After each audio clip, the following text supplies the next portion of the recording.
প্রতিটি পথেরই একটা গল্প থাকে। কিছু গল্প আমরা শুনি, আর কিছু গল্প আমরা নিজের চোখে দেখি।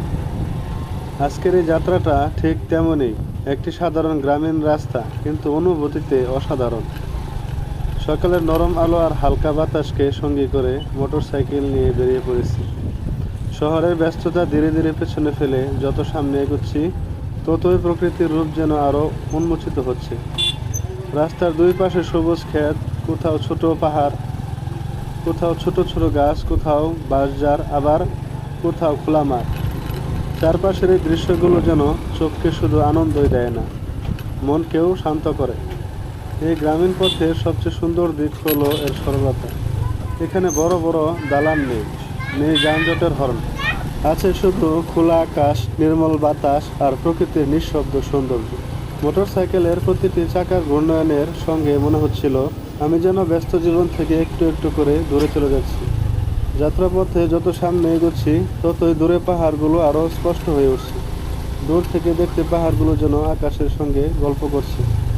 কাছে না গিয়েও তাদের সৌন্দর্য মন ছুঁয়ে যায়।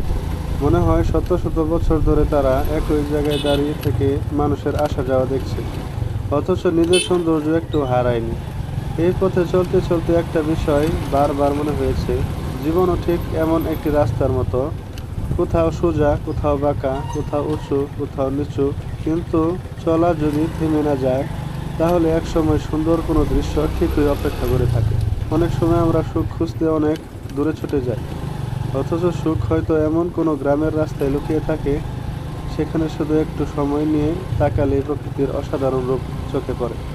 শান্ত বাতাস, খোলা আকাশ আর দূরের পাহাড়, এই ছোট ছোট জিনিসগুলোই জীবনের বড় আনন্দের কথা মনে করিয়ে দেয়। এই যাত্রা আমাকে আরেকটি শিক্ষা দিয়েছে, সবসময় দ্রুত পৌঁছানোই সবচেয়ে গুরুত্বপূর্ণ নয়। কখনো কখনো ধীরে চলার মাঝেই সবচেয়ে সুন্দর স্মৃতিগুলো তৈরি হয়। তাই আজ আমি শুধু গন্তব্যে পৌঁছানোর জন্য চলিনি, পথের প্রতিটি মুহূর্তকে অনুভব করার জন্য চলেছি। হয়তো এই ভিডিওতে আপনারা শুধু একটি রাস্তা দেখছেন, কিন্তু আমি দেখছি এক টুকরো শান্তি, এক টুকরো মুক্তি, আর এমন কিছু মুহূর্ত যেগুলো ব্যস্ত জীবনে খুব সহজে পাওয়া যায় না। প্রকৃতির এই সৌন্দর্য বারবার মনে করিয়ে দেয়, পৃথিবী এখনো অনেক সুন্দর, শুধু সুন্দরকে দেখার মতো চোখ আর অনুভব করার মতো মন থাকতে হয়। আমার বিশ্বাস, এই পথে একবার যে এসেছে, সে অন্তত একবার হলেও আবার ফিরে আসতে চাইবে। কারণ কিছু জায়গা শুধু চোখে দেখা যায় না, হৃদয় জায়গা করে নেয়। আজকের এই ছোট্ট ভ্রমণ এখানেই শেষ। আবার দেখা হবে নতুন কোনো পথে, নতুন কোনো গল্প আর নতুন কোনো